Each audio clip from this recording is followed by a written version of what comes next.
We can do this, guys. We got this. Hello, everybody. Welcome to Salal's Streaming for Survivors panel talking about problematic media, part two. Does reality TV exploit boundaries for entertainment? You're going to find out right now. My name is Jadira Rosa. My pronouns are she, they, and I'm coming to you this evening from the unceded traditional territories of the Musqueam, Squamish, and the Tsleil-Waututh people, colonially known as Vancouver. Salal Sexual Violence Support Center is honored to live, play, and work here alongside our Indigenous community, and we're thankful for these nations for stewarding this beautiful land since time immemorable. I can never say that word, I'm so sorry. I'm excited to be amongst people from across Turtle Island tonight and encourage everyone to explore whose lands they are on and support the land back movements in your own community. To quickly introduce myself, I'm the stewardship coordinator at Salal, and I'm going to be the moderator tonight for this discussion. We're going to be talking and diving into reality TV and analyzing it through feminist perspectives or lack thereof. We are here to share our spiciest takes and are looking forward to hearing your thoughts too in the chat. Um, so, a few housekeeping things before we start. We won't be taking questions for this chat, but we do encourage people to engage in conversation, of course, respectfully. If you learn something or you feel moved about today and want to support survivors, and join us, Salal, in creating a future free from violence, please consider making a gift. There will be a donate link. It will probably be, I'm on TV now, guys, down there. And we would love to encourage you to watch any other streams. Streaming for Survivors wraps March 30th. And you can support beautiful things like our 24-hour crisis and information line or one-on-one counseling. So I'm going to ask every one of our panels to do a round of introductions. They're going to say their names, their pronouns, their social media handles, if you feel like sharing that, and their favorite color. On to you guys. I'll go first. Hello, Alicia, she, they. I am Salal's annual giving officer. I don't want to share my social media, so I will very gently decline that. However, I will tell you my favorite color. No surprise, it's red. Yep. Was there something else I'm supposed to answer? I think that's good. Okay, cool. I'll go next since I'm unmuted, I guess. I'm just in a bit. I am a drag king. My pronouns are he, then maybe she, then maybe they, but mostly I live in the he realm.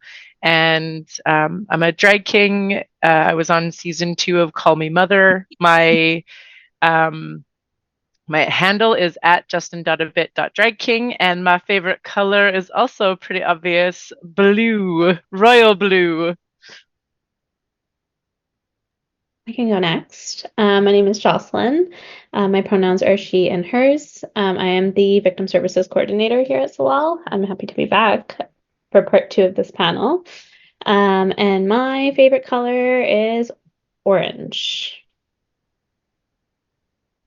Awesome. Okay, that leaves me. My name is Felix. My pronouns are they, them. Who the heck am I? I'm a queer educator and a EDI consultant, all that kind of fun stuff. I also used to work at Salal, and I'm still low-key obsessed with it. So I was super I was super excited to be invited back for this panel. I always love doing Salal stuff. Yeah, and my favorite color is the same as yours, Jocelyn. My favorite color is orange.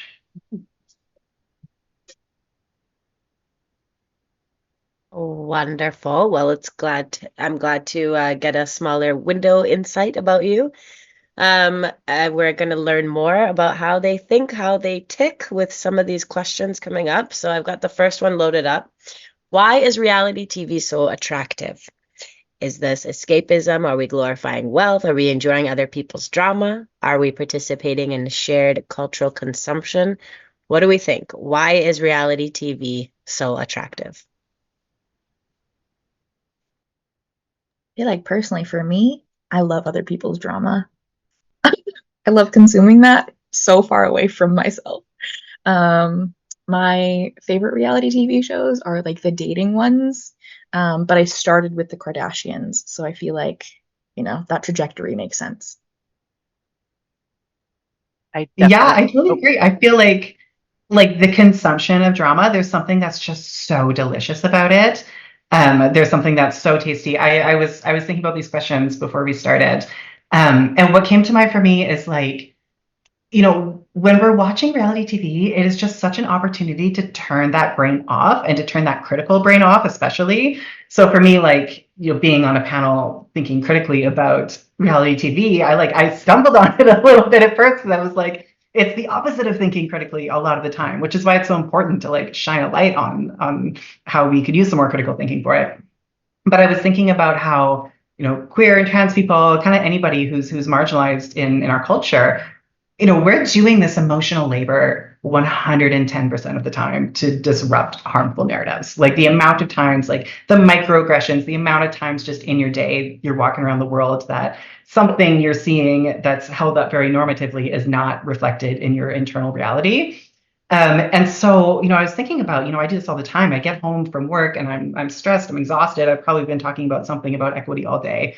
And I go home and what do? Is I turn on like just the trashiest, like the most problematic reality TV I can possibly think of consuming. When I ask myself what it is, I really think it gives us this opportunity to tap into something that feels normative and it's so ridiculous. Like it's so out there and so wild that it almost feels like nobody has a relationship to this where we're like, this is my reality that's like accurately reflected with strangers who are trapped on an island and they're all falling in love with each other every 5 minutes. Like that's not real for anybody. And so it almost feels like this invitation into what if my experience of this is the same as everybody else's experience? Like, what if I can just like turn off my brain and access something normative for a second? And that is just delicious to me. It just lets me turn off the brain in the best way. And the other thing that I thought about too is like, I think queer people in particular, like we love reality TV. Queers just go nuts for reality TV. I say that like being surrounded by queer people, and it's true, we love it. And I think, I'm sure we'll get into it, but we'll talk about how reality TV is so heteronormative. And at the same time, there's something that's just like deeply queer about it. And when I was trying to put my finger on it, I think it's camp that we're talking about. There's like this campiness to the expression in reality TV. There's not always a sense of like a hero. It's almost like the messier somebody is on reality TV, the more we love them. It's sort of this tender feeling of like, oh, she's such a mess, but we love her. And like that's drag, like that's queer expression to a T.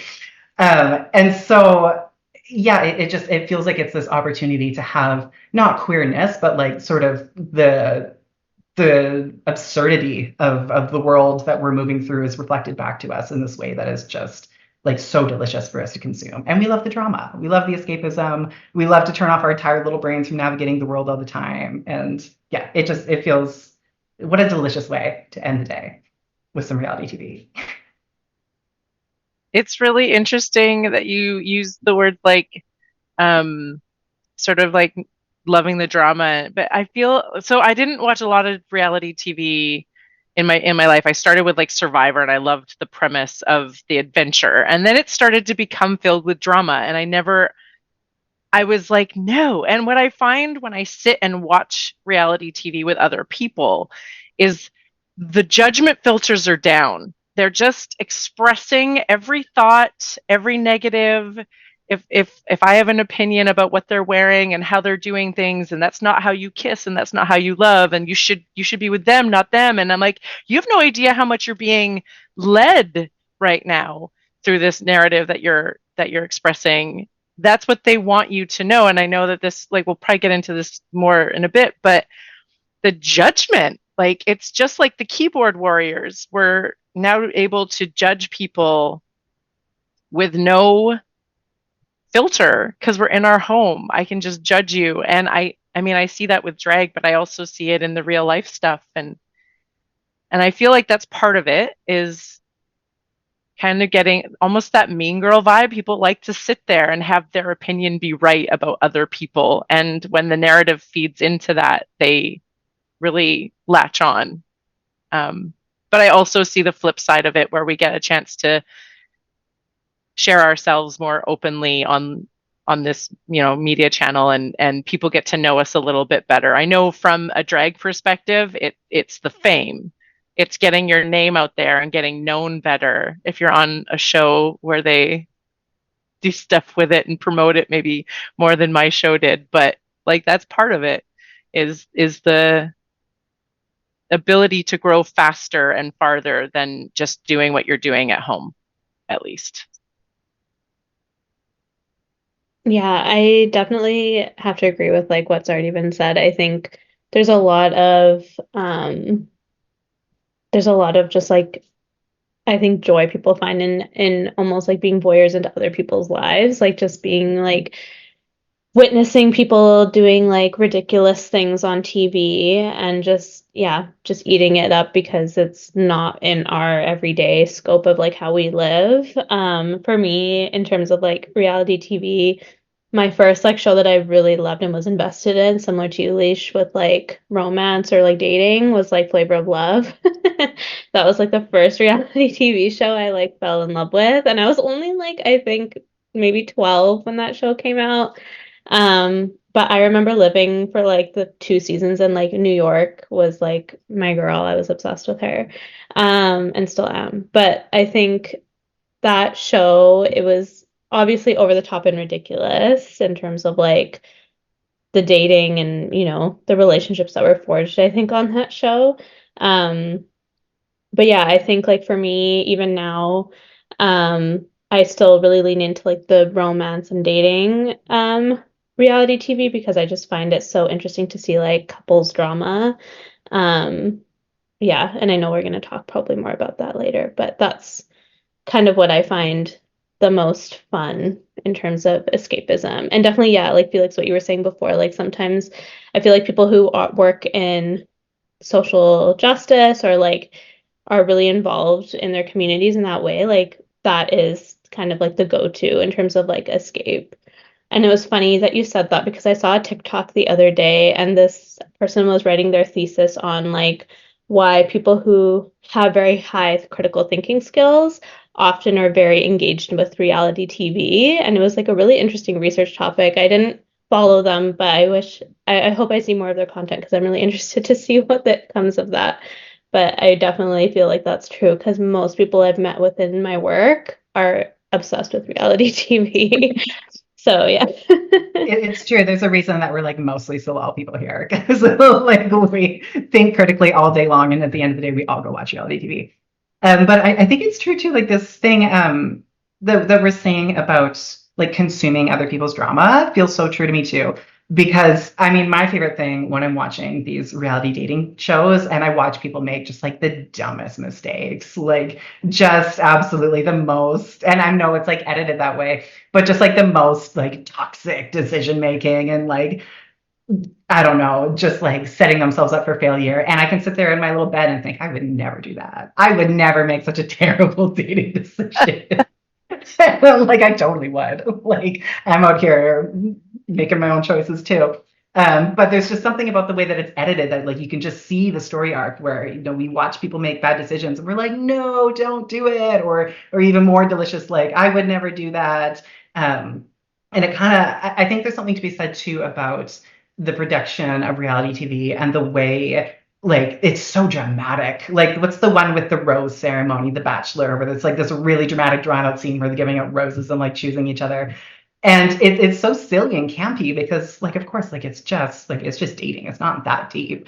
But at the same time it is like when we're all living our silly little lives and falling in love and dating new people and breaking up and all that stuff, like it feels like that high stakes.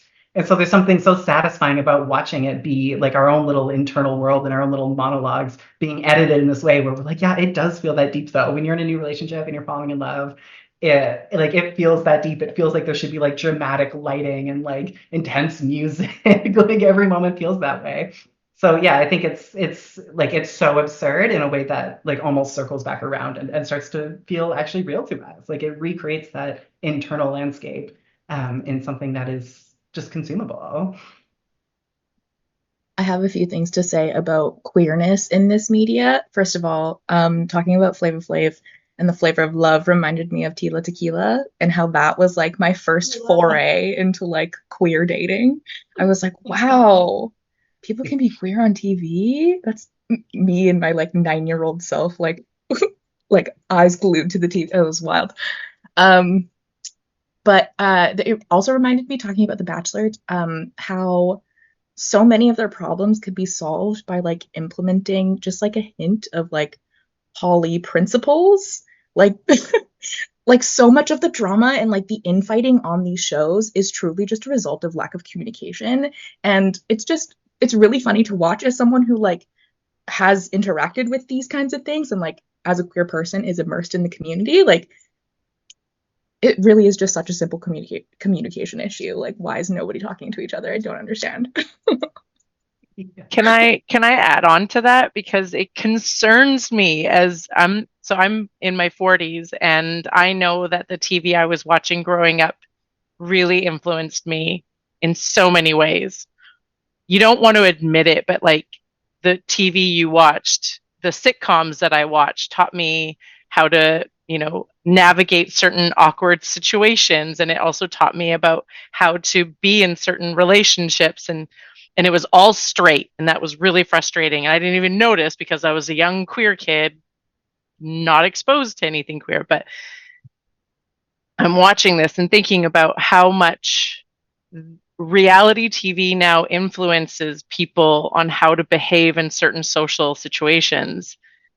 And that's not okay. You don't behave that way. This is not normal. This is not you're not at a coffee shop right now. Don't behave this way. And it concerns me that it has that major influence on how people are going to start behaving and reacting to things, and thinking that the more high drama I am, the more screen time I get, the more people will pay attention to me.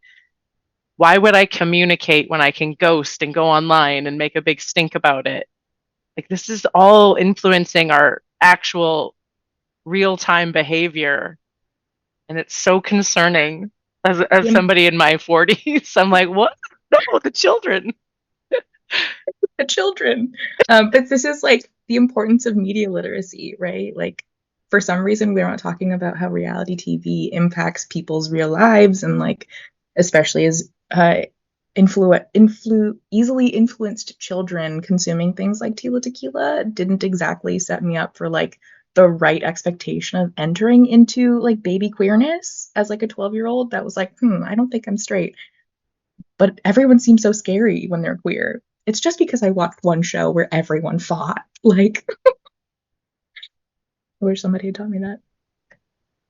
I don't know if you heard, but Tila Tequila came out saying that she was never bi, and Yeah, I that did see that. it was literally like for the drama. And I was like, what? Because I remember Tila as well. Like, I literally remember being like, I have a crush, I'm in love. I'm like, wait, what's happening? But then like finding that out later, I'm like, we.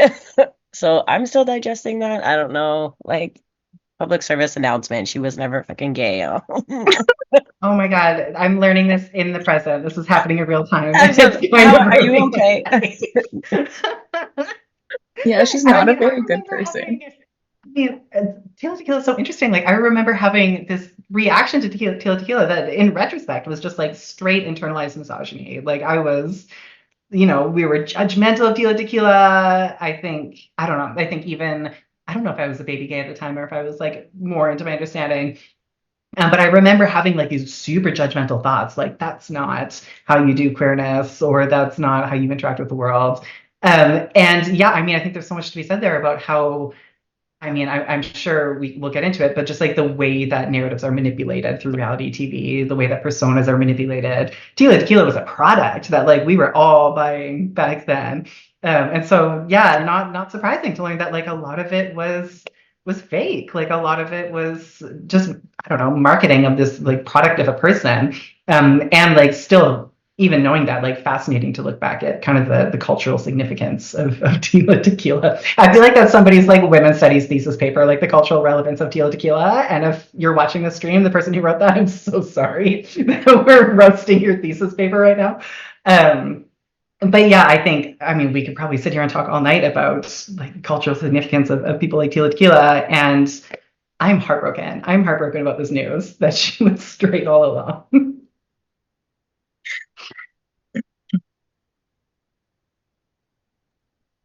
Well, moving on, that kind of segues us into like people's personal lives, their privacy, and how like with reality TV, as the camera's the fly on the wall and you're right up and personal in people's business, why have we accepted this unspoken consent around panopticism? Panopticism. Anyone wants to step in and help me, Lord? You said it right, panopticism. Okay, sweet. It's just like, I think panopticism means that like the constant like surveillance. It's creepy. So like shows like Love Island, shows like Love is Blind, The Bachelor, and how the camera's there catching these incredibly intimate moments. So do you think this has, and in what ways has this changed our perception of our right to privacy? Yeah, I mean, my understanding of panopticism, it's sort of this big brother idea that like the camera is always watching. And I think like more importantly, it's this idea that because like I think on a lot of reality TV shows, they don't always necessarily like see where the camera is all the time. Like I think that's something that has shifted over time rather than having like a full-on camera crew. A lot of the time it's like this kind of hidden camera setup, which I just learned recently. And I think the idea behind it is that, like, because the camera can be anywhere, you have to assume that it's everywhere.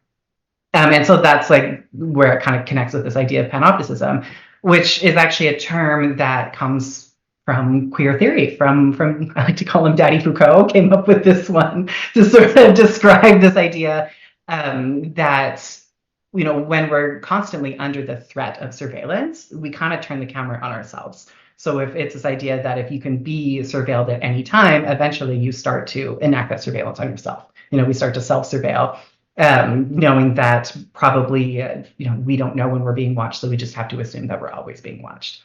And so, again, to kind of like link back reality TV with queerness, like not a surprise that this is a term that came out of queer theory that like is so applicable to something like reality TV.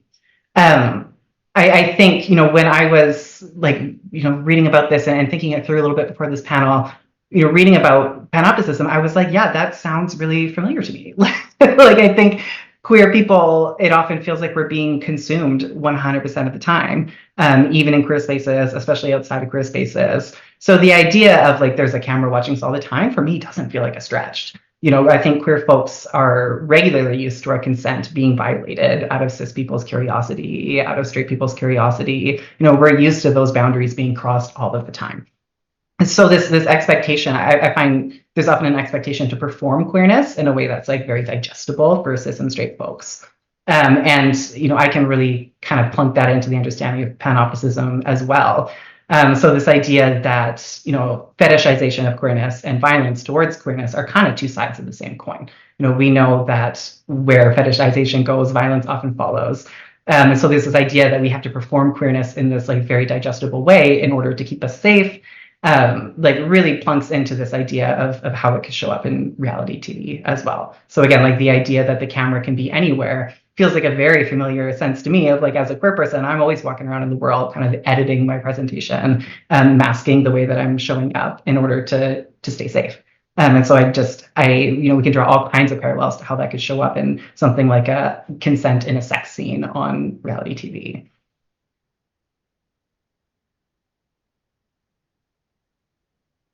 I think there's one show in particular that really creeps me out when it comes to panopticism, and it's Love Island.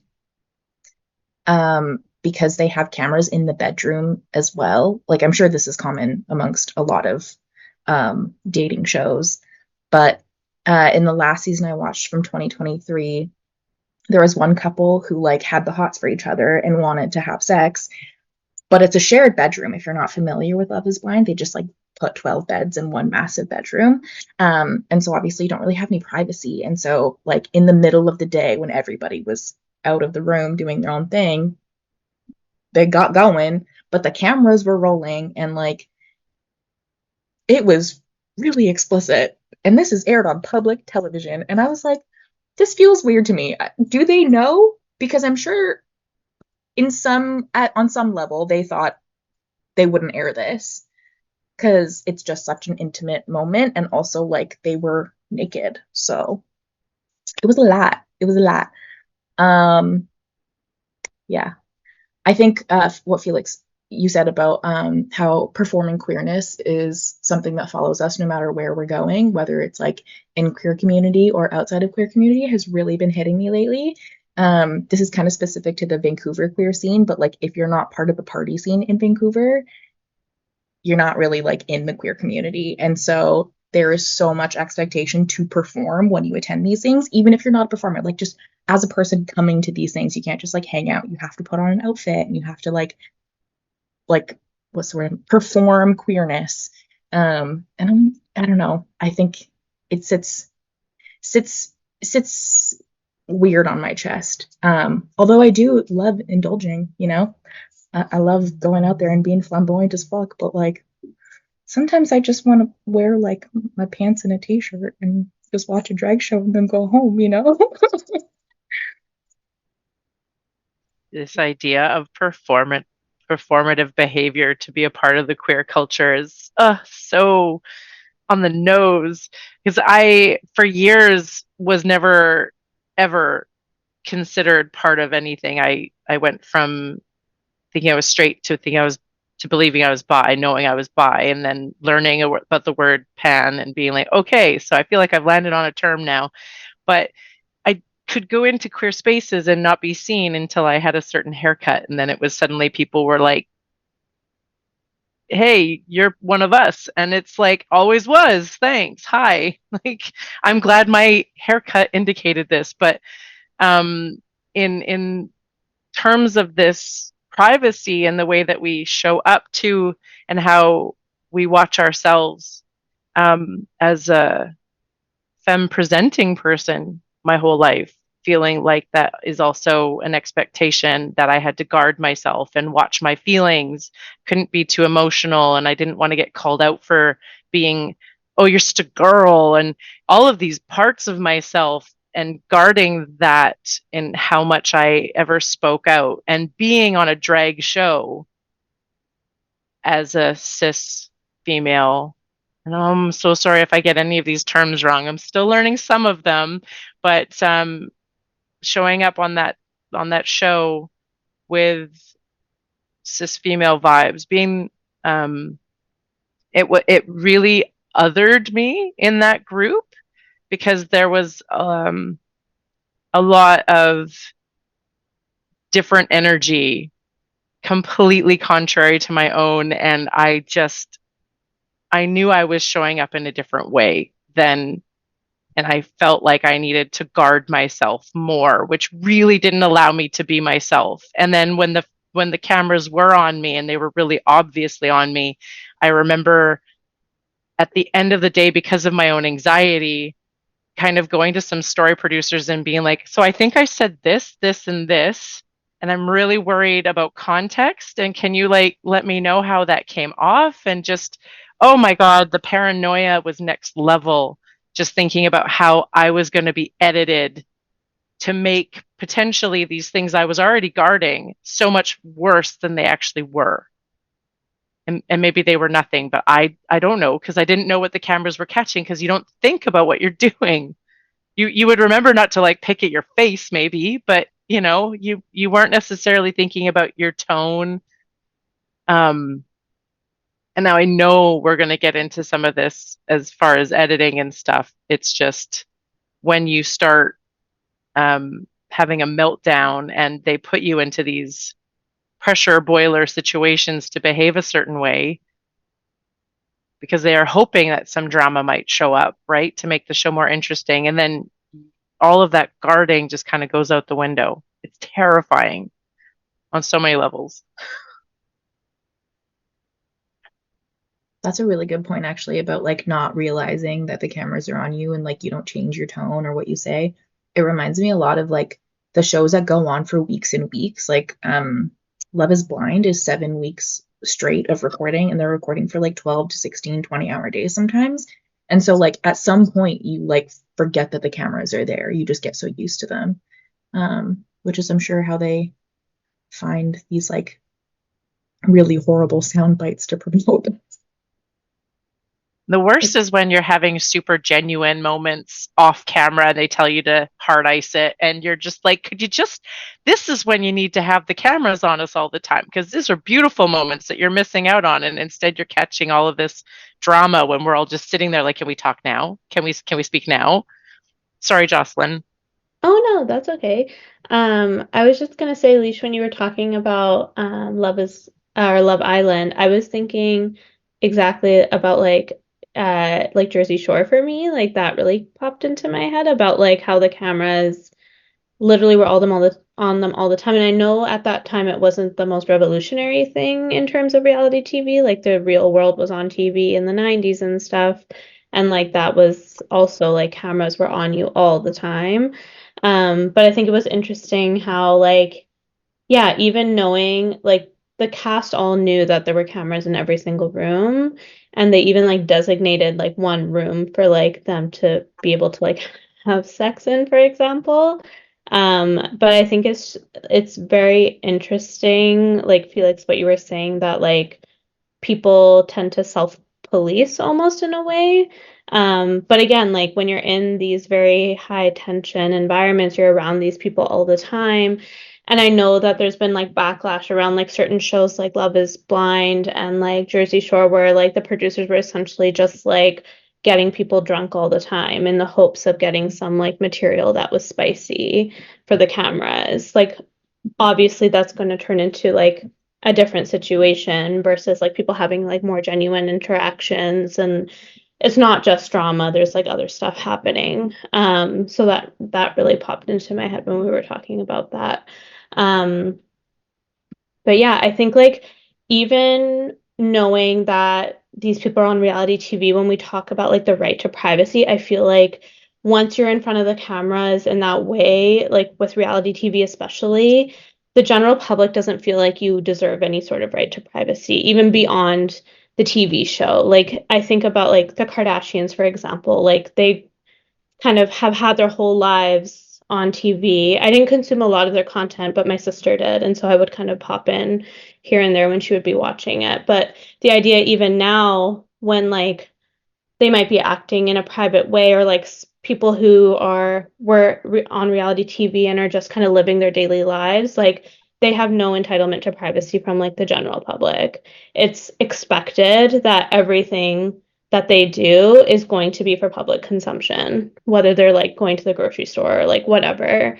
I feel like that's a big thing now. And even like I think about like micro celebrities, like people on TikTok, like in a way we're consuming reality TV in that way, the way we consume people's lives on TikTok, even though it might be in a different format or a different medium. But again, like I've seen people talk about like TikTok drama, influencer drama, and I'm like, what is this? Like, I want to know what this like influencer drama is.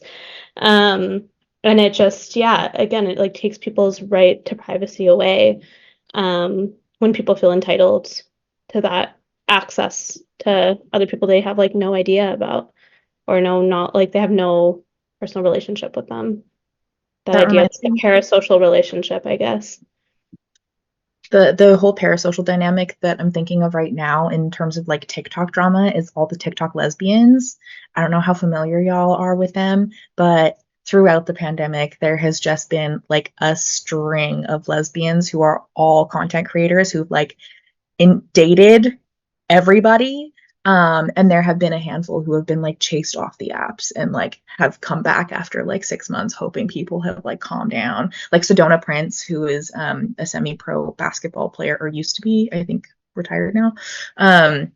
But they started their TikTok following while they were dating one person, and then there was this whole like cheating scandal, and like people were canceling them left, right, and center. They like had to leave the app for months, I think like 3 months or something like that. Were only posting their like contractually obligated ads and everything, and then came back and then got with somebody new who was outside of this lesbian drama. But then this person that they started dating started getting hate too. Wild. Really wild. There were TikTok famous people living in, I live in Ladner, so just 35 minutes outside of Vancouver, roughly. And you know Jeremy and Darce and Jeremy. They have like, yeah. So they lived a few blocks away. I met them walking their dog, and they had to move. So they've moved because too many people sussed out where they lived, and they said they were open that they lived in Ladner, but they were showing too much of their yard and house, and people figured out which house was there and would be peering over their gate to, like, they just, their lives were for everybody else, not for themselves anymore. So yeah, they've left us. So that Yeah, very and thing. like Jocelyn, when you were sharing about earlier some of the conditions under which people are like hooking up or having sex and on these reality TV shows, like hearing you say that, I mean, like a lot of us on the call have worked at Salal and like supported survivors directly, and we talk about consent kind of all the time. And hearing it described that way, I'm like, this is not the conditions for real consent. Like we know that consent is like ongoing, it's revocable, it's like freely given and informed, all that stuff. And so, like, I'm thinking about somebody who, sure, like, obviously when you're going into a reality show, you're going to be filmed. And like we said, a lot of the time folks know that they're like, there's cameras kind of everywhere. Um, and like, the thing about consent is that if you're not able to withdraw it at any time, it's not consent. And especially if folks are being put in this like pressure cooker environment of filming kind of all day, every day. And like you're describing like that sense of like having to tone police ourselves and like constantly paranoid about how things are coming off. All these kind of pressure cooker things are creating conditions where like it's actually not possible to give free and informed consent. It's not like if I'm not able to say no, then I'm actually not able to say yes either. And so that makes me think that, knowing that there's cameras everywhere, or knowing that, it's not possible to say like, no, I don't want to be filmed right now. It's actually not possible for folks to give meaningful consent to being filmed under these conditions. And so like I'm thinking about the question and how that might like sort of start informing the way that we think about consent. And I think to all your point, like we're starting to see that through influencers and through kind of this engagement with social media, and to your point, Alicia, like these parasocial relationships really sets us up to start eroding this sense of consent. And so I know at Salal, like I don't work there anymore. I have to keep reminding myself that it's been a couple months. At Salal Bay support survivors all the time. And one thing I remember from that work is folks, maybe calling the crisis line or maybe accessing support services and having a lot of questions about how consent works. Like a lot of folks will have this felt sense of like, I think that my consent has been violated. And because we consume so many myths and misinformation about consent, some of the most important work that Salal does is to kind of help walk folks through this understanding and really like align with our felt sense of when our consent has been violated, which I think is just such important work. And we joke about enjoying reality TV like this, and it's kind of ironic because we spend all day like pushing back against some of the impacts of it, and then we all go home and watch it because we're humans and that's what we do. But yeah, suffice to say that like a lot of this myths and misinformation about consent is exactly the kind of work that Salal does day in and day out. Yeah, I think that's a really strong point about consent, relating to like if it's not revocable, it's not really consent. And it makes me question just like the basis of reality TV entirely. Like, what would a world be like without reality TV? I don't know. I don't think I've ever been alive without reality TV. So this like ongoing acceptance of like consent is cannot be revoked because it's already on TV, and like things that exist out in the void cannot be revoked. Like you just have to live with that. Like people's entire lives have been ruined because, they've like done something on TV and then just haven't been able to recover from it and don't have any autonomy to take that back. Especially crucial in the like social media era that we're in too, right? Because before it's like you have tabloids and this and that, but it's like somebody can make a post now that goes viral off of one of these TV shows, and that's like you see all those backlash that's been happening for people. So we're like even in a more double down to like unconsensual sort of thing happening here. And I think if you take it back to like where we got primed to start accepting this has really been like with the royal family. I don't know if you guys agree with that, but like their whole life is just they're like in a fishbowl. And like I've been obsessed with the royal family my whole life, not knowing why, truly, not knowing at all why, but just like can't keep my eyes off them. But imagine like, living in that fishbowl, and that's your life. Like you live there. And now, before it was just newspapers, magazines, but now it's like Instagram, Twitter, TikTok. Like it's really sort of getting out of hand. But so Have we? Oh, sorry, Jadid, I was going to ask you a question about the royal family. Have we figured out what's happening with Kate Middleton? oh my God, Is she alive? we don't think so. She is alive. She did a Says video saying she, she's alive. how recent did she do this video? Like in the past week. Oh my God, the tea is just like, She got diagnosed with cancer. Um, Yeah, okay. so she's There was a undergoing few other treatment right now. interesting. It wasn't like an AI deep fake, was it? It Because didn't appear to be. It did not appear to be. so far, Although whoever runs their press should be fired because that was a mess. yeah, yeah, yeah. I I heard about it because someone posted a meme that was like, "Hey, it's Kate Middleton. Don't worry, I'm still alive. I just need 200,000 pounds. I'm with Diana." And then I was like, "What is happening?" And like, oh, so we don't know. We don't know if she is alive or not. Maybe she is. Maybe she's not. We'll just see. Hopefully, she didn't get cloned or anything weird like that. Oh, do we feel like moving on to the next question? Yeah, let's do it. Okay, so we talked about the real aspects. Now we want to talk about the unrealistic aspects of reality TV. People have said that it's unrealistic, it's edited, it's scripted. How do you think these distortions have shaped narratives or upheld stereotypes? Do you see any learnings that we've taken from the Time's Up or the Me Too movement reflected in these choices? So just to reiterate, how do you think the distortions of editing, scripting, the productions, how have they shaped the narratives and upheld stereotypes?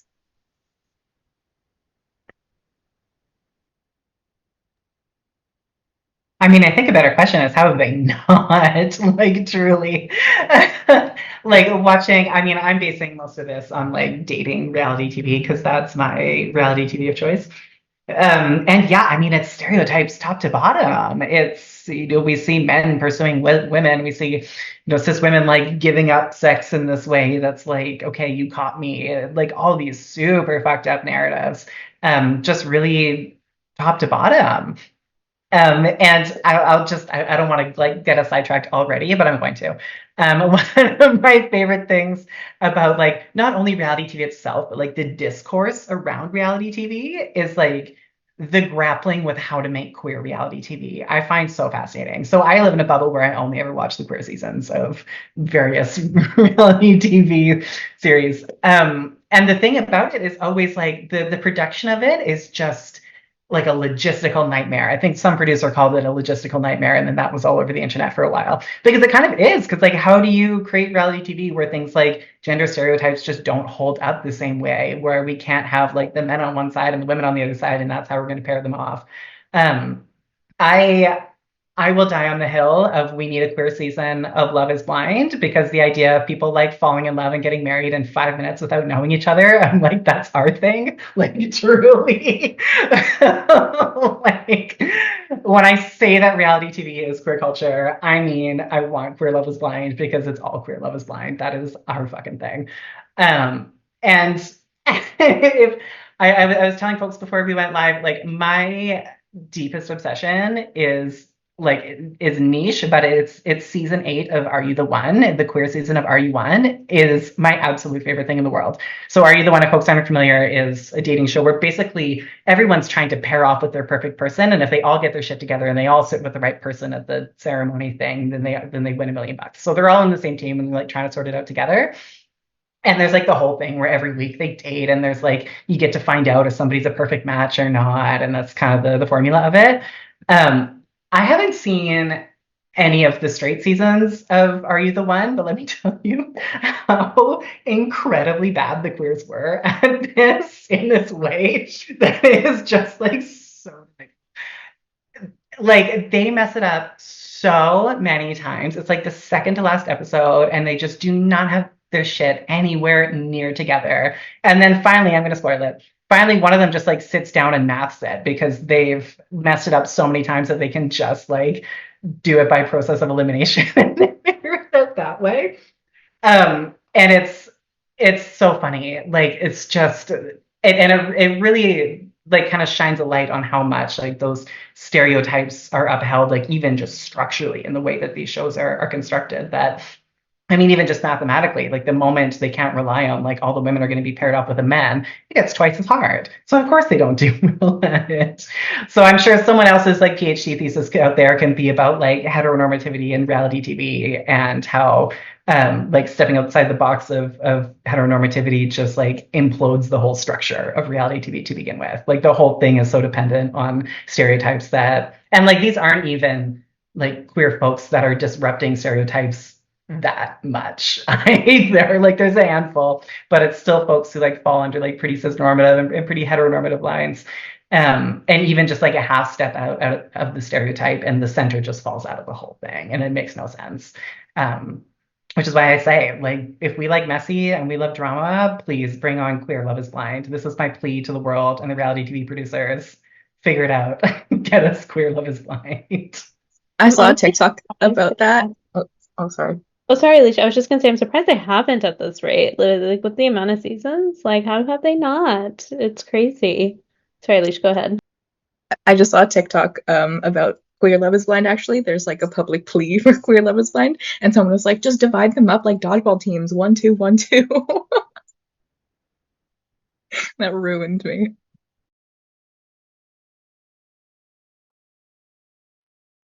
I feel like this is why I didn't watch dating reality TV. I couldn't stomach the stereotypes and all of the horrible decision making that was being done, and to learn that things like on The Bachelor that they were being fed alcohol to get wasted and cause more drama was really disturbing to hear.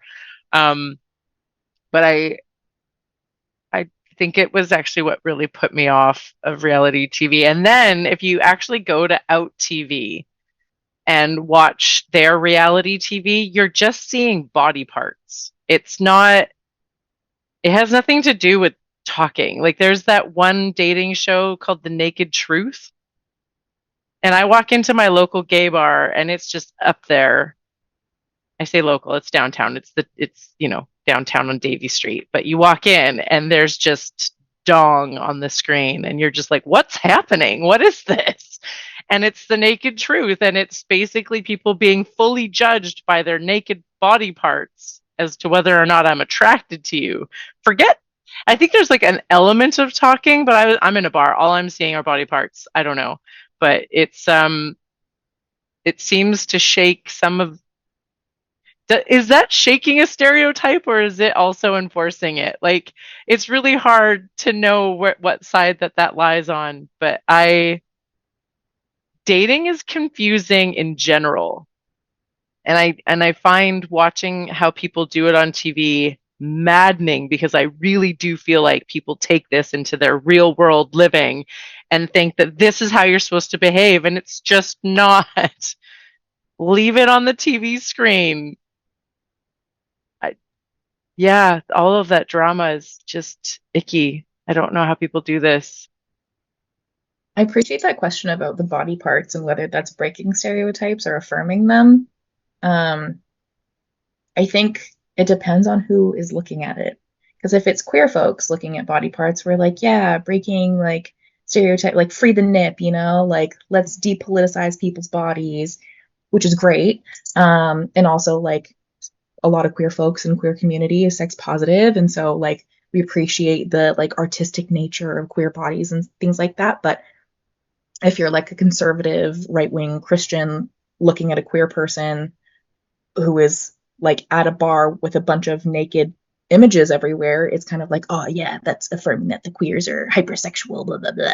So it like really depends on who's looking at it. I don't yeah.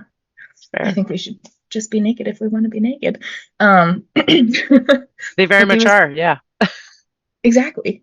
Like if you go to these queer bars, you're gonna see nip. It's gonna happen. I was gonna say something else, but I can't remember. So I just want to second that for sure. I work on Davy Street. I'm actually on Davy Street right now, and it's like it's so true. Like I leave this office every day, and I walk down the street, and like I walk past probably all the queer bars that you guys are talking about, and it truly does feel like I don't know, walking into a reality TV set. Like I like it makes me think about the last question about like panopticism and where does the reality TV end and the real world start. And I think it very readily showed that there's something kind of complicated about the way that it's like consumed by different communities to kind of reinforce and like recreate itself over and over again. And so yeah, there is a bit of a tender sense of like when we're in community spaces and we can problematize it all day long. And it's like there's this kind of sense of like I think it's this queer thing about campiness or sacred space where it's like this is kind of our spot and we can like put a dong up on the screen in the gay bar and like relate to it differently. And at the same time, I'm like, and it's like how much gatekeeping is happening. Like it's kind of a stereotype at this point of like straight people showing up to the queer bar and like kind of taking over and like consuming in this way that feels more like what we're talking about with reality TV. It feels more like, sure, like I want to be in the sex positive space and I didn't consent to having it consumed by straight people in this way, which is maybe my spicy take for the night, which is like straight people, we love our allies, but maybe be considerate about how much space you're taking up in queer bars.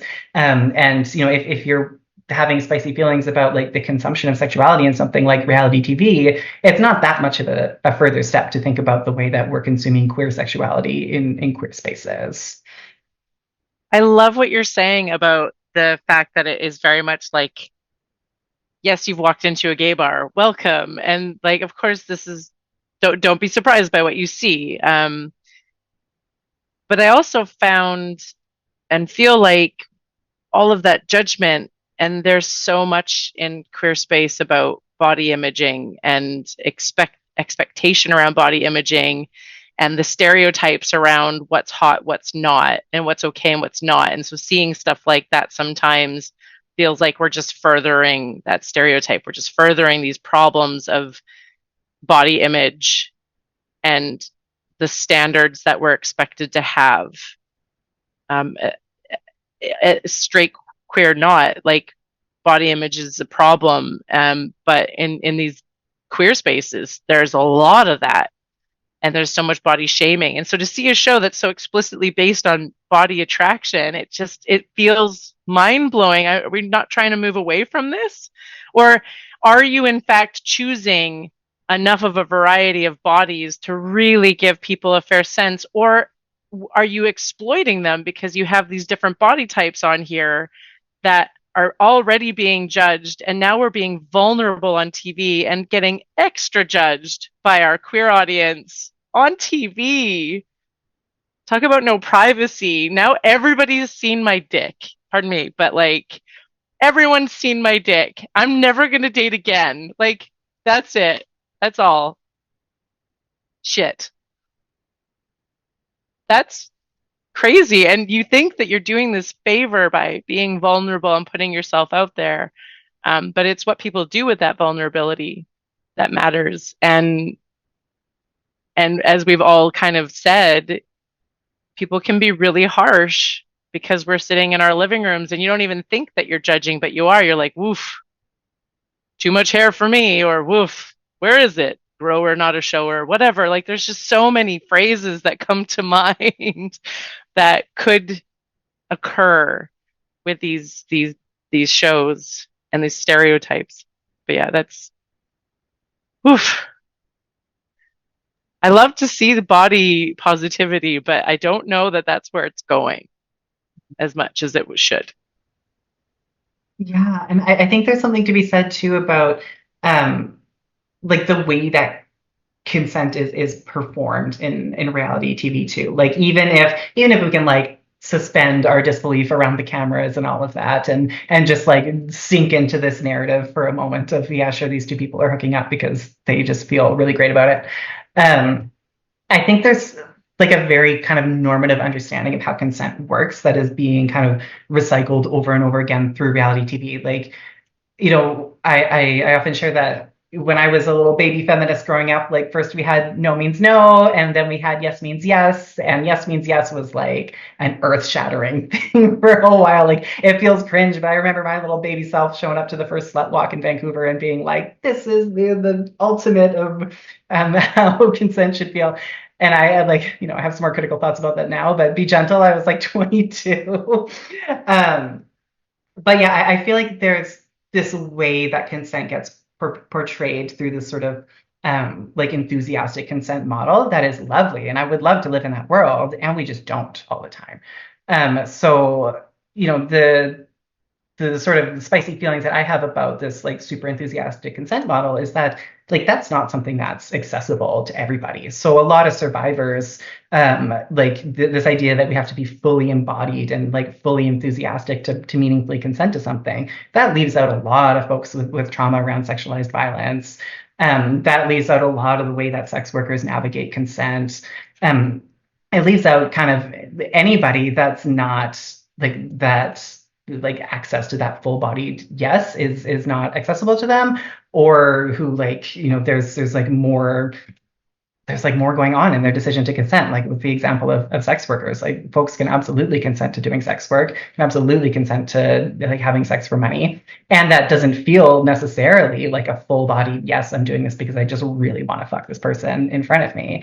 And so like just a kind of another angle that we can problematize consent in reality TV is like, even if we can kind of pause our brains and not think about how the cameras are there, that's not actually how consent works. Like consent is always something that is like negotiated, like even internally to ourselves. It's always something that requires like a deeper checking in, and it's very rarely as black and white as like, yes, I absolutely want to do this, or no, I don't. And it's like changing and fluid and all these things. And I think that that's a very key way that these stereotypes can show up in reality TV as well, is like really oversimplifying this like very nuanced and complex thing, which is how consent actually works. That brings me to like the thought, what's the word I'm looking for? Thought bubble? Dialogue? The conversation about consent under capitalism. Because there isn't any. Like when people talk about freedom and like liberation, and I'm like, okay, but have you ever thought about the fact that we live under capitalism and we have to pay bills to companies that we made up with currency that we made up? Yeah. Icky. Yeah, exactly. Like our consent is manufactured all day, every day. Like none of us meaningfully consent to getting up in the morning and going to work. And like I take the Sky Train every morning, and that's disgusting. Like I'm like touching 100 strangers on that fucking pole in the middle, I'm gonna get sick from. And like just the ways that our consent is violated on an everyday basis. Like of course we can't access this full-bodied consent. Like for a lot of us, the thought that sex is going to be the one place where we can access that, and we like hold ourselves to the standard of what consent is in sexual relationships only, when the rest of the world is, oh my god, that is the cutest dog in the world. Yeah, it's just like, of course we can't, like, because our consent is just manufactured all day, every day. And so this idea that like obviously we've been talking about how consent is manufactured in reality TV, and at the same time it like manages somehow to make it look like it's not, makes it somehow like, I know a lot of folks who will sit with shame when they don't have this like full-bodied yes response, because of things like reality TV that condition us to think that like that is the only way we can relate to our sexuality.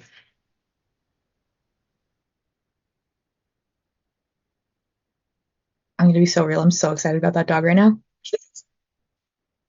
Can I please know their name? This is Angel, Oh, and she's a rescue from the Dominican. She's from my little village down there, so this is my little spirit dog. She's like a familiar, you know. We read each other's minds, and she's a little like she's a sweetheart at home, but she's an absolute killer in the streets. It's so brutal. So like look at her, calm, cute. As soon as you get her outside and there's a stranger, she's like, I will kill you. I'm like, oh God, I'm sorry. Thank God she's small. I feel bad, but I have to tell her all the time. I'm like, girl, this isn't the Dominican, this is Canada. They're gonna put you in doggy jail. Like, oh. you're an immigrant. Watch out. My poor Angel. baby. My poor baby. But she's just a little traumatized, that's all. So I tell people, like, don't be mad at her. She's just scared of you. What a sweetie pie. A quick puppy break for it. How's everyone doing in the chat? Are you guys with us? Are you loving this spicy chat? Are we changing your mind about how you look at reality TV?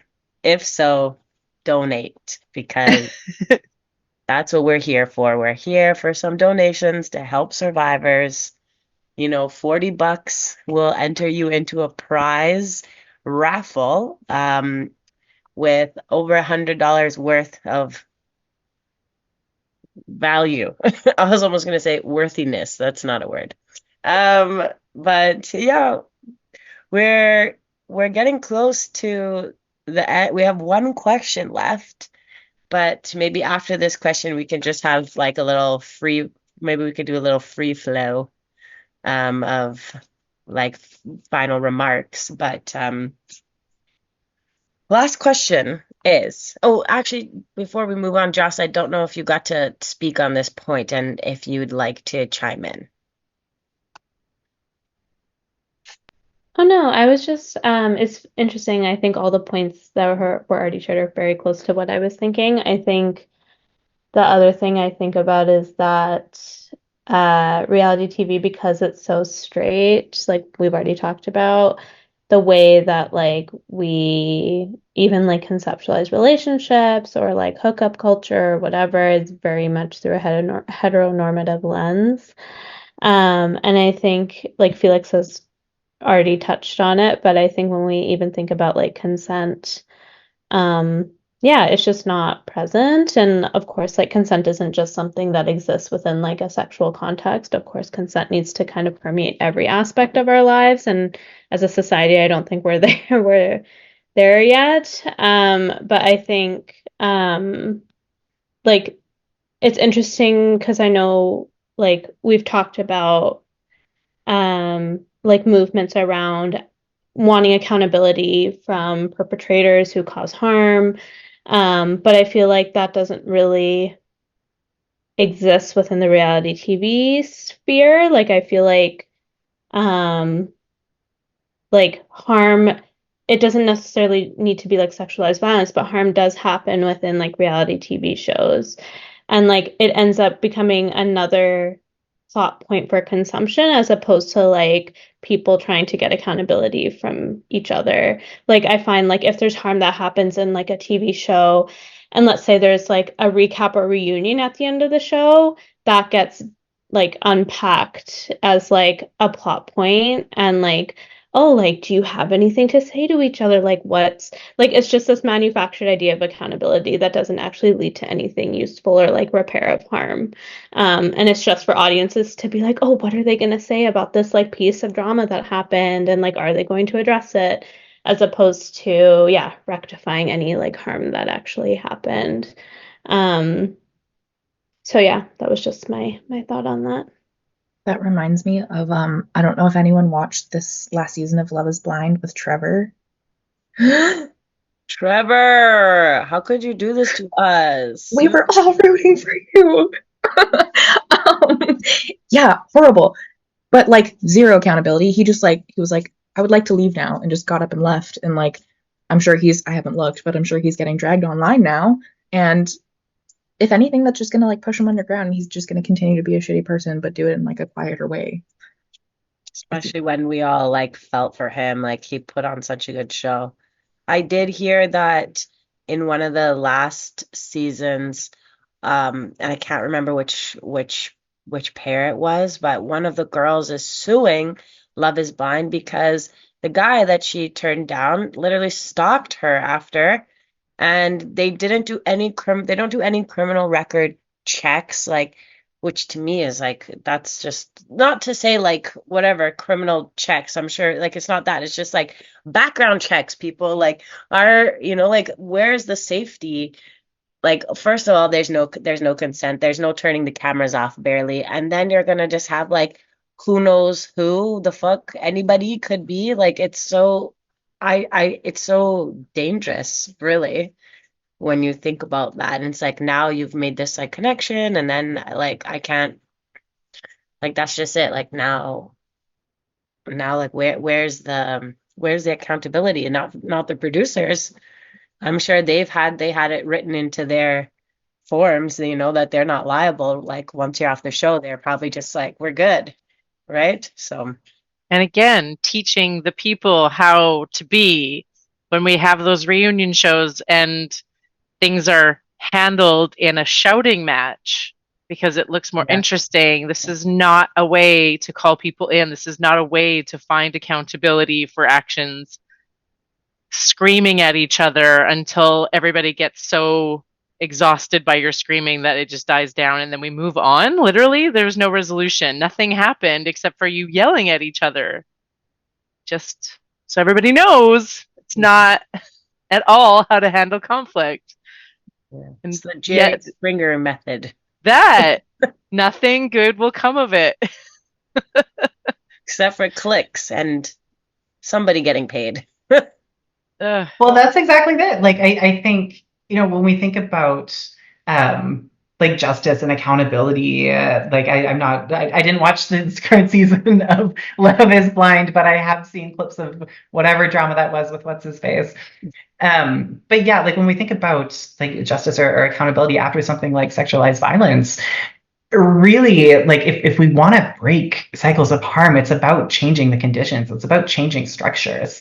We often think about it in this very individualized sense of, I'm going to get justice the way that I'm going to get it, and like I totally get it when folks just need justice after they've been harmed.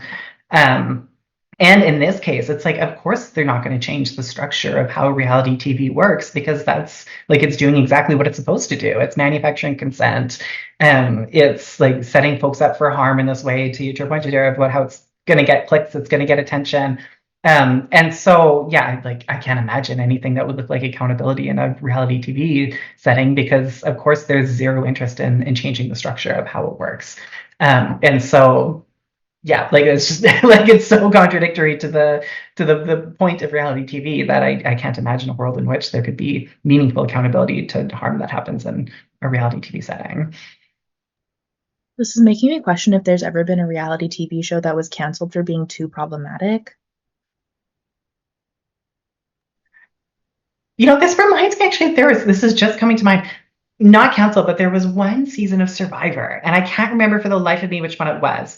But it was, I want to say like circa 2018. It was like right around the beginning of Me Too, where there was a contestant on Survivor who was being a fucking creepy dude, and they didn't show what had happened, but like you can imply that I think it was towards one of the PAs who was, I don't know, some consent violation had happened. And I remember thinking, like, they actually did a not bad job of handling it. Like, I mean, bless Survivor is like the original and still like one of my favorite reality shows. And so they kick the guy off, and they have their little council thing where they all sit around, and Jeff Probst talks about how it's not okay and all that kind of stuff.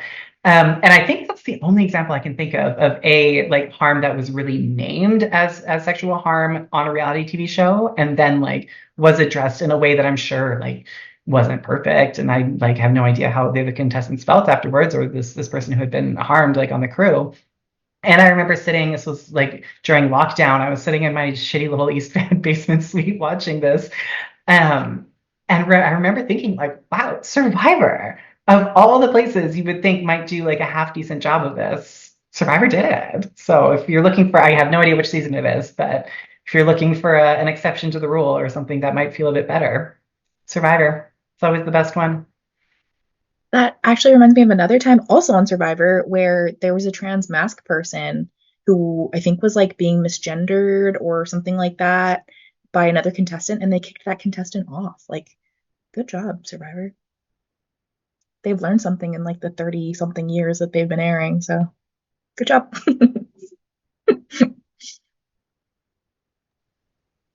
Well, let us try to survive this last question. I'm sorry. No, no. Um, we have one last question, which is about why and how is the method of distribution important when considering social influence? The examples are like influencers and vloggers versus being a star on a network. So, how does the distribution method affect the social influence, why and how? I think this ties really well back into what we were talking about of like TikTok influencers and how basically that's a form of reality TV versus, um, like the traditional like Netflix or Survivor. I think the difference in terms of influence is the demographic they're appealing to.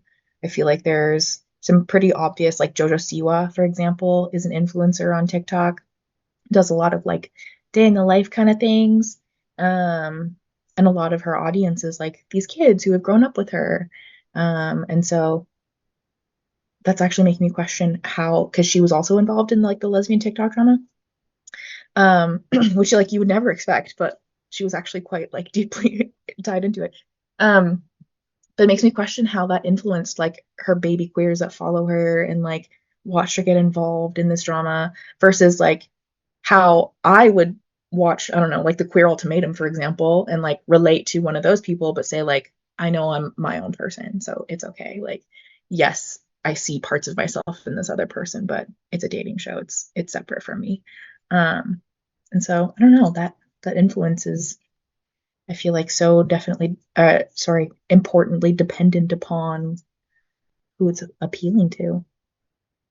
I feel so called out in this because like I rarely scroll TikTok because it's such a rabbit hole and I just don't have the time.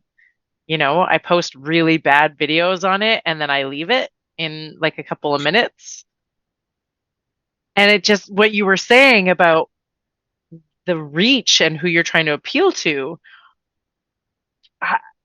Where do I even get my influences from? I can't even say anymore. It used to be the odd bit of news which you always felt was very like and this is so before you ever heard the phrase fake news or anything like that and like all you were so misled and led astray in so many different ways and that was because you trusted the news as like a very factual integral source of truth and then you start seeing all of these other avenues of what is real coming down and it's overwhelming. I don't know how young people weed it.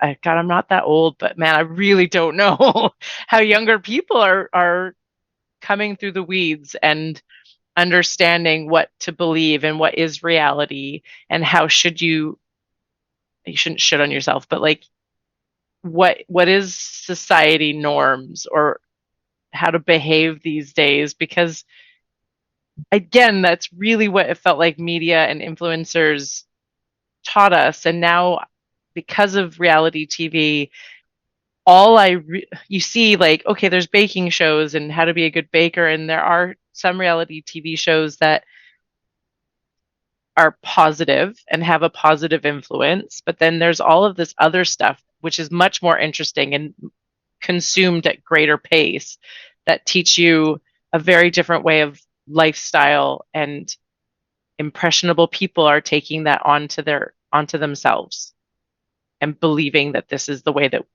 things are and how I should behave. That is terrifying for me. Oh God. I'm so old. I didn't think I would come into this and feel so old. But I'm just like, I watched the news and I lived in a time before there was internet. Like that was me.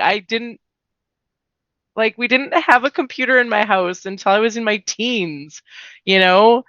It was glorious. There are no horrible, horrible pictures of me from a teenage years. Like, I did everything with film, and if you paid to get that made, then woo, you're going to wreck my life to those 7 people you're going to show it to. But now it's terrifying what people are up against and the medium that it spreads on. Yeah, you're right. I mean, I'm with you. I'm also like a millennial queer. And I feel like we're just entering into the age now where we're like, what are the kids doing? And starting to feel like deeply out of touch with things. So I am Yes. with you on that front. Old gays for life. Um, I mean, I was just as you were saying that, I was just reflecting. I feel like I've had like a little mini experience of this recently, like personal share incoming. I was recently single for like a hot minute, and I found myself on the dating apps for the first time in a very long time. And I had this feeling of like, I feel like I'm like packaging myself in this way that is going to be like consumable to other people. And like, the dating apps were not it for me. Thankfully, I found my boo pretty on the apps, which was nice.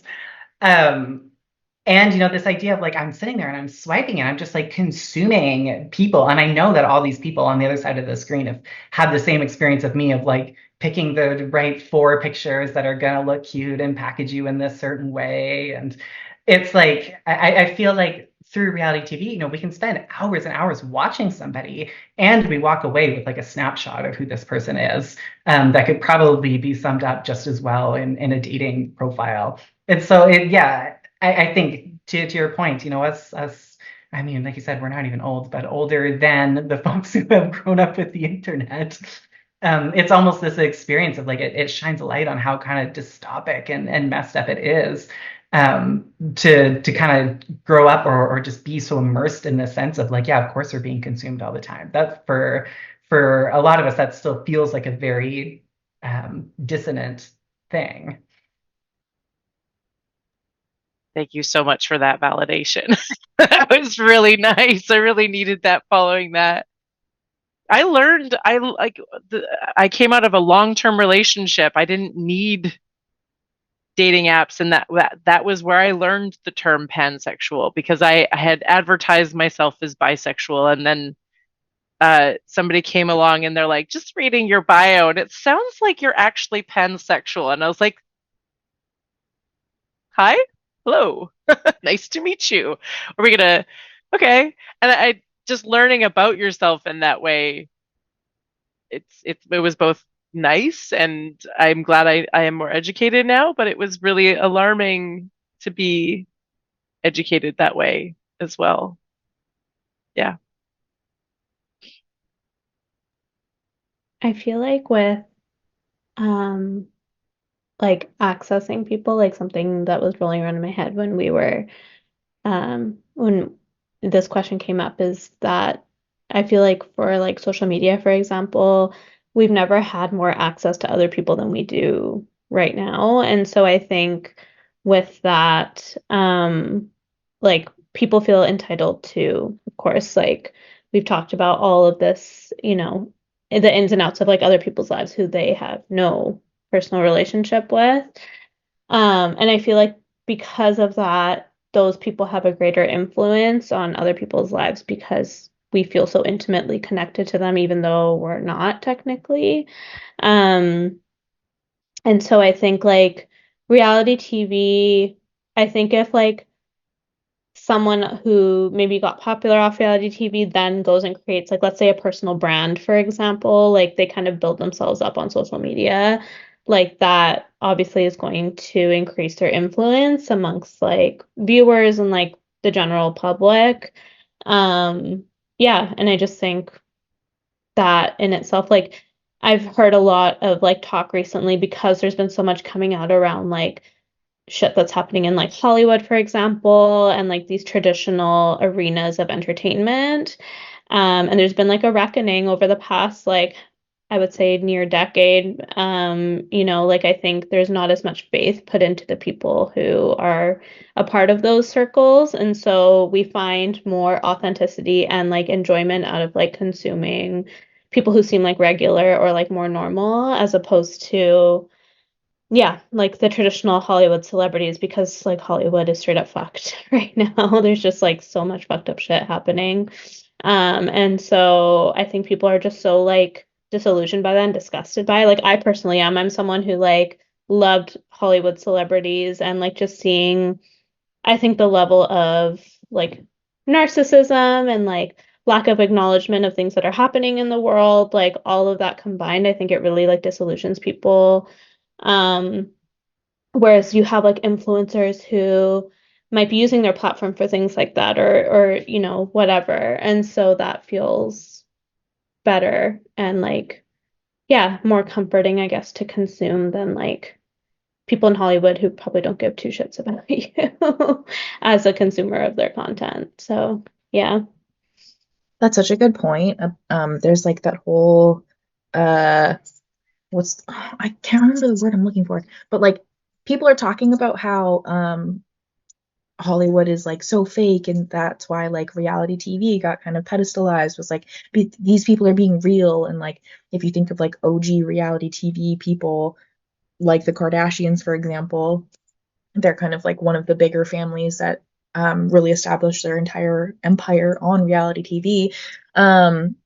You look at how like you see them like fighting with each other, and you see them talking about business plans and all of these things, and so reality TV kind of became this like respectable form of consumption of celebrity.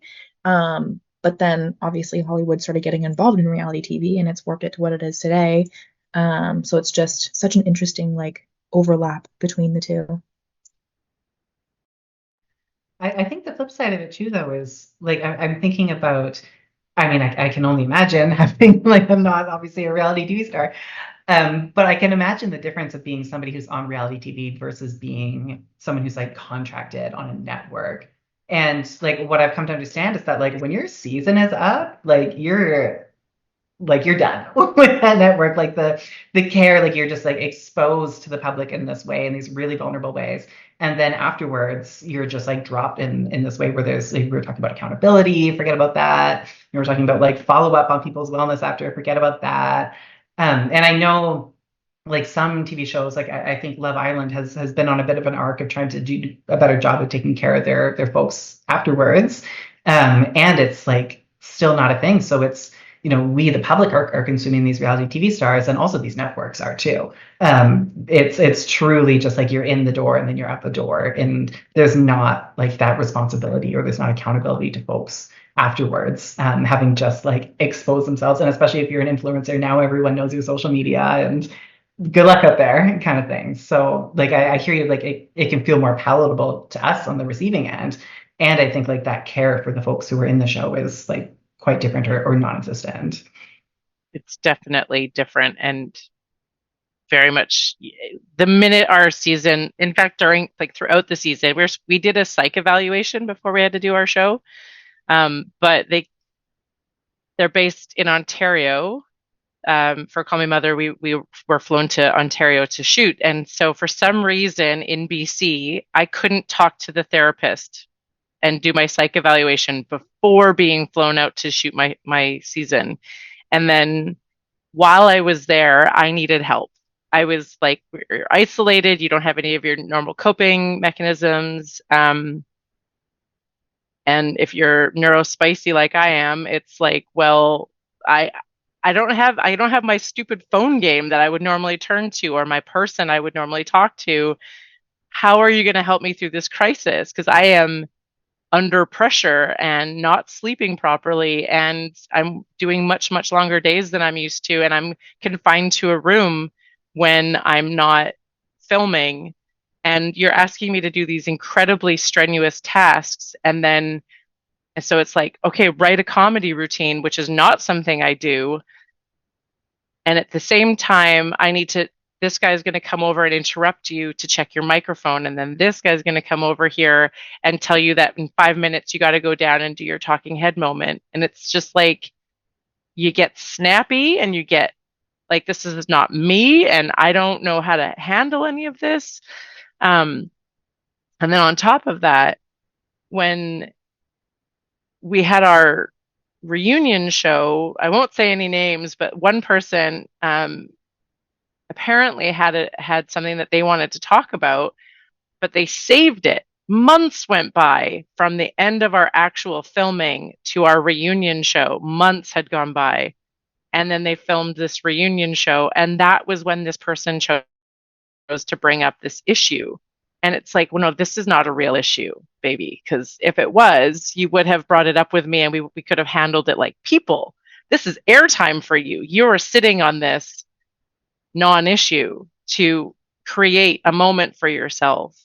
And that was frustrating. But then even after the show ended, I know for a fact, not myself, I'm really, really lucky for that, but some of the people that were on my season were getting horrible messages sent to them to unalive themselves and other horrible, horrible things. And it's just like, where was the care? Where was the guarding? Is there counseling services being provided to these folks? I don't think so. Nothing was ever offered to us. We just were literally thrown out there and said, okay, figure it out, I guess. I guess you're famous now. I don't know how to be an influencer. I literally went on because in my mind, you don't say no to something like that. You just don't say no to an opportunity like that. So I went into it very much like, well, I don't know. I don't know what I'm doing, but I guess I want to do this. And then the whole time, you have no idea what you're doing. So I don't know if that's helpful. Having been on the show, I had no idea what to expect, and it was really wild watching it all unfold, and then just really leaving there feeling like you're not giving us any direction, and now we're just done. Okay. Yeah, I mean, like, what a powerful way to put that. It's like, you just don't say no. Like, we're talking about how consent is manufactured. Yeah. And like, I'm thinking about that in terms of like dating shows where, like, we've been talking about, folks are hooking up knowing that cameras are on them. And a lot of the time, I mean, what I've come to understand is, there is this kind of jostling for a narrative or for a plot line and screen time and all of that. And if you know that like hooking up is going to get you a little bit more screen time, and you've been in this pressure cooker for weeks and you're used to the cameras being there, I could see it being exactly the same thing. Like, you just don't say no. And so, like, I don't know, that's something to think about when we're watching reality TV, watching people hook up. Like, what are the conditions under which folks have actually consented to this? And like, how much space was there for a no throughout this whole process? Especially adding that they might be under the influence at the same time. Yeah. Yeah, that reminds me of I think it was last season or maybe the season before of Love is Blind. There was a contestant person, I don't know, datee person on the show. I think her name was Danielle. But Jocelyn. I feel like we might have talked about this, but she had like a really horrible edit. But they like exploited her mental illness. Like, there was a point where she was having like such an intense anxiety, like panic attack, on top of like weeks of being depressed because she was put through like the mental ringer, trying to like find her person. And then she locked herself in a closet and like had a full breakdown. And like, even then the cameras didn't stop rolling. Like, what the fuck is that about? Like, let her calm down in her own, like, good Lord. And I think what came out about that too afterwards is like the guy that she married, they ended up getting divorced, I think, after the wedding, from my understanding. But like, when they were together at the time, he was basically like really pissed off at the producers, but they made it into like this villain edit of him getting upset at her for having like a crisis, whereas like he was actually saying like, no, I wasn't upset with her. I was upset because I was trying to get care for her, and the producers did not give a flying fuck about what was going on. And then he actually came out and like said how poorly the cast had been treated in terms of like their well-being and stuff on the show. I think that was like a couple of years back, but yeah. Yeah, he really led the charge for outing how horrible Love is Blind is. There's like multiple active lawsuits against them right now. Yeah. Yeah. Horrific. Just such a like strong desire to be famous, get in front of, like, and the producers are banking on being able to exploit people in that way, Everyone wants their 15 minutes of fame, like we literally are a generation like programmed to think it's the right thing to do to just get on there. It's gonna, whatever happens, it's gonna be better than me just living my regular life. So there's just so many areas that like that people can really just get abused and used really. Like I think I tried to watch Love is Blind with my partner, and he was like having a mentee bee watching it. He just could not, because like they slow it down and they're like they put the music and all that, and he was just like, this is literally giving me anxiety. So instead of watching it, he started just like looking up facts, and he's like, apparently it breaks, like for Love is Blind anyways, it breaks down to like $7 an hour of being paid. And then you dress yourself, you do all your own makeup, you have to pay for your nails, like so it's just basically like exploiting that weird desire that everybody wants to be a superstar, when like before, if you were going to be a superstar, like you had to have a modicum of talent, like you really did have to have something to go off. They weren't just like pumping out, like nowadays you with all the technology and like there's so many different ways to just like turn out superstars and turn out these like affluent people. But before it wasn't really like that. So now like everyone's like, oh, I'm going to be a star. I mean, I did want to touch on something that Jocelyn was saying about like Hollywood versus the influencers of today. The cool thing that's coming from technology is that now we're decentralizing where the views are.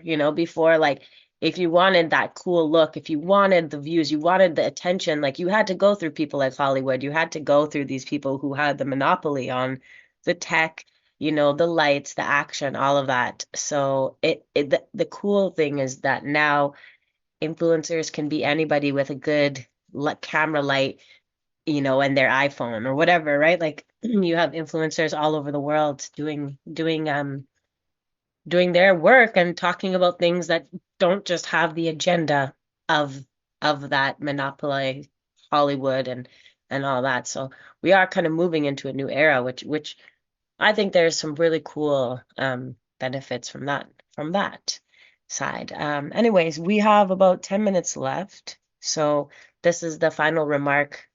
This is the any last hot takes, um, and any reflections if anybody wants to think back on all this amazing conversation that we had here at our panel for Salal's Streaming for Survivors.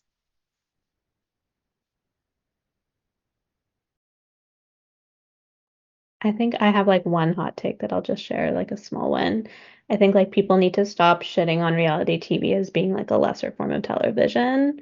And like it is a legitimate form of entertainment. And like I used to be like I'm a former hater of reality TV at a time in my life. I used to watch it when I was younger, than in my like teens when I thought I was cool or whatever.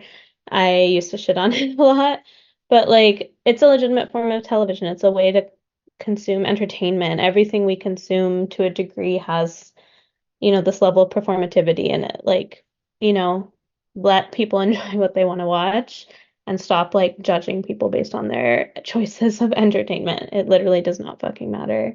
Um, yeah, that's what I have to say. Thank you for that. I second that hard. Let me enjoy I think the first reality TV show that I really fell in love with was The Hills.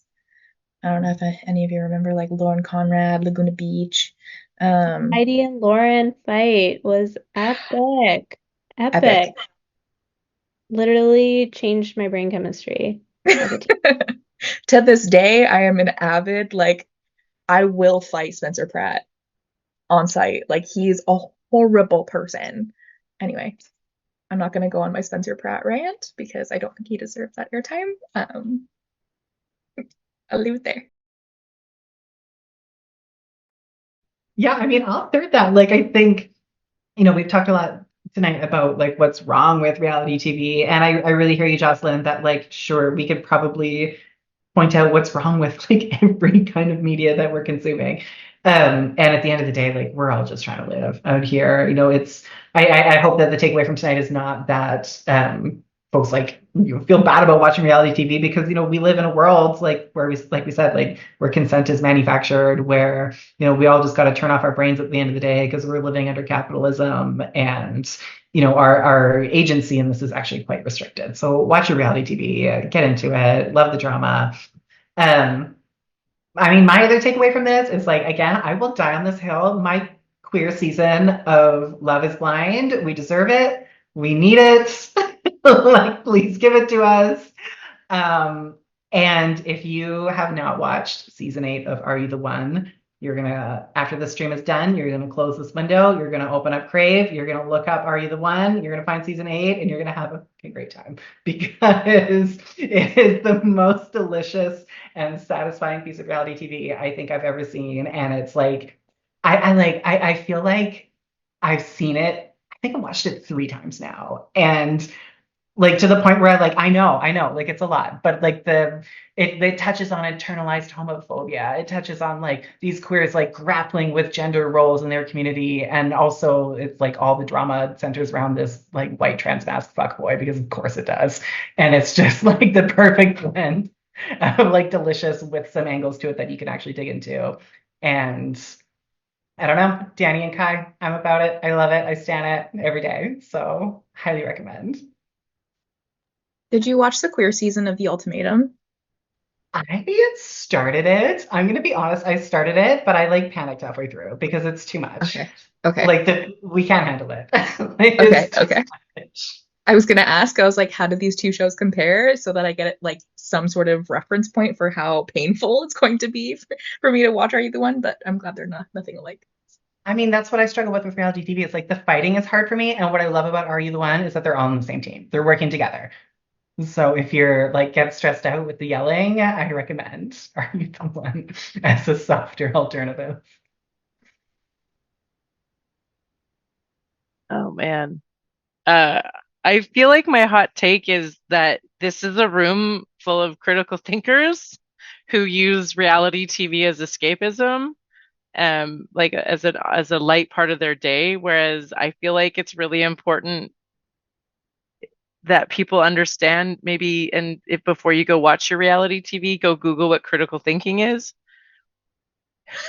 I just really want I really want people to know what this means so that you approach your reality TV consumption with a lens of critical thinking, and like just don't buy it ad hoc. Don't believe everything you're seeing and being fed, and understand, like has been said here today, like this is the snapshot into people's lives. Even as a contestant on a lot of these things, it is the other people getting to know you on set are getting a snapshot of your life. You just don't know what people are going through. So really like check your judgment at what's happening on screen. Like look at it, really observe what's happening. And I'm sorry, I feel like I'm on the complete other side. Everybody's like, go watch the shows, and I'm like, just be careful with your feelings and know that it's having an influence on you, and you may be really lashing out at people, and you wouldn't want that done to you. Like I didn't know how much I read people on reality TV. Watching Drag Race, I'd be like, oh, rough, oof, the face, oof, the look. And these are like early years of Drag Race where yeah, it was rougher, but it was also less commercial and more like very different art. And you would read them, and then you go on the show and you're just like, oh, this is hard. Like, and then you come away hoping for compassion and hoping for like that you're going to reach one person with your art. And so I don't know, just Google critical thinking. That's the hot take, and learn what it is, and then go watch whatever TV you want. I think both can be true. I think we can have a critical like analysis of the reality TV we're consuming and also recognize like at the end of the day my judgments don't matter. So I'm just going to keep it to myself and like enjoy it for what it is and then walk away. That's my personal stance on reality TVs. I'm going to watch it and then I'm going to say, yes, I have all these judgments and I'm talking all this shit right now, but I know if I was in that situation, I would probably do the exact same thing. So I'm just going to keep it to myself. That's the nice part of it, being in your living room, it's almost cathartic. Like, oh, you yell. I watch it with my friends, so we can, it's nice to have that kind of. But again, thanks for that hot take about the sort of empathy, because we can kind of, because they're on a little screen and they're over there and we're over here, we can forget that these are just people, right? These are just real people. And regardless that there's a camera in front of them or not, like there's cameras in front of us right now, and we're being real. So yeah, so that's a really good hot take. Really appreciate everybody's incredible insight tonight. This was a super deep conversation that I thought we were just gonna have fun. We did, but we also solved some of the world's problems tonight.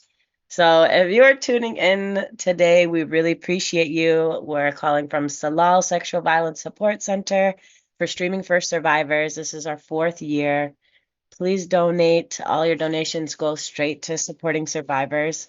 And look forward to some more streams that happen until the 30th. So thank you all for coming, and we appreciate you. I don't know if this is going to stop right away.